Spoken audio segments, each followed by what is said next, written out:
വലിയമ്മ 2 ചികിട്ടത്ത് മാറി മാറി ഈ 2 അടി അടിച്ചു. പറയടി.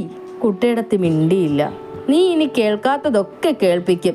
ഇനി വീടിൻ്റെ മുറ്റത്ത് കാല് വെച്ചാ നിന്റെ ശവ ഇവിടെ.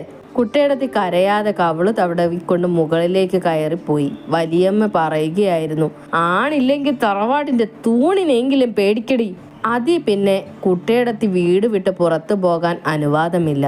കുട്ടിയിടത്തി ആരോടും മിണ്ടാതെ മുകളിൽ എവിടെയെങ്കിലും കിടക്കും. എന്ത് ചോദിച്ചാലും മിണ്ടില്ല. കൊത്തക്കല്ലാടാനും 15 നായും പുലിയും കളിക്കാനും വരില്ല. ഒരിക്കൽ അന്ത്യമയങ്ങിയ നേരത്ത് വേലിക്കടുത്ത് നിന്ന് കുട്ടിയിടത്തി ആരോടോ സംസാരിക്കുന്നു കണ്ടു അത്രേ. കണ്ടത് ജാനുവിടത്തിയാണ്. ജാനുവിടത്തി കൊള്ളി വാക്ക് പറഞ്ഞു, ഞാൻ കണ്ടുട്ടോ കുട്ടിയിടത്തി. കണ്ടെങ്കിൽ നന്നായി. നാണം വേണം കുട്ടിയിടത്തി. കീഴി കുറഞ്ഞവരോട് നീ എന്നെ നന്നാക്കണ്ട. പറഞ്ഞ് ജാനുവിടത്തി കാതിലെ മണി മുറിച്ച കഥ പറഞ്ഞു. കരിമ്പൂരാടമെന്ന് വിളിച്ചു.